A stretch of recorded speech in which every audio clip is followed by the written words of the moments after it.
എല്ലാവർക്കും വീഡിയോയിലോട്ട് സ്വാഗതം. നമ്മൾ ഇന്ന് ഡിസ്കസ് ചെയ്യുന്നത് PSC റിപ്പീറ്റഡ് ആയിട്ട് ചോദിക്കുന്ന ഒരു ടോപ്പിക്കാണ് മേഘങ്ങൾ. SCRT ഫാക്റ്റ് ആണ് പറയുന്നത്. നമുക്ക് നോക്കാം. ആദ്യത്തേത് സിറസ് മേഘം. തെളിഞ്ഞ അന്തരീക്ഷ സ്ഥിതിയിൽ വളരെ ഉയർന്ന വിതാനത്തിൽ നേർത്ത തൂവൽ കെട്ടുകൾ പോലെ കാണുന്ന മേഘമാണ് സിറസ് മേഘം. ഇവിടെ കൊടുത്തിട്ടുണ്ട്.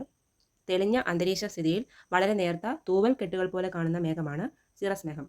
അടുത്തത് ക്യുമുലസ് മേഘമാണ്. ഉയർന്ന തോതിലുള്ള സംവഹന പ്രവാഹത്തിന്റെ ഫലമായി രൂപം കൊള്ളുന്ന പഞ്ഞിക്കെട്ടുകൾ പോലെ കാണുന്ന മേഘമാണ് ക്യുമുലസ് മേഘം. ഈ മേഘങ്ങൾ ലംബദിശയിൽ കൂടുതൽ വ്യാപിച്ചു കാണപ്പെടുന്നു. പഞ്ഞിക്കെട്ടുകൾ പോലെ കാണുന്ന മേഘമാണ് ക്യുമുലസ് മേഘം. നേർത്ത തൂവൽ കെട്ടുകൾ പോലെയാണ് സിറസ് മേഘം. അടുത്ത നോക്കാം. സ്ട്രാറ്റസ് മേഘം. താഴ്ന്ന വിതാനങ്ങളിൽ കനത്ത പാളികളായി രൂപപ്പെടുന്ന മേഘമാണ് സ്ട്രാറ്റസ് മേഘം. താഴ്ന്ന വിതാനങ്ങളിൽ കനത്ത പാളികളായി രൂപപ്പെടുന്ന മേഘമാണ് സ്ട്രാറ്റസ് മേഘം. നിംബസ് മേഘം. താഴ്ന്ന വിതാനങ്ങളിൽ രൂപപ്പെടുന്ന ഇരുണ്ട മഴമേഘമാണ് നിംബസ് മേഘം. സാന്ദ്രമായ ജലകണികൾ സൂര്യപ്രകാശത്തെ കടത്തിവിടാത്തതിനാലാണ് ഇരുണ്ട നിറത്തിൽ കാണപ്പെടുന്നത്. താഴ്ന്ന വിതാനങ്ങളിൽ രൂപപ്പെടുന്ന ഇരുണ്ട മഴമേഘമാണ് നിംബസ് മേഘങ്ങൾ.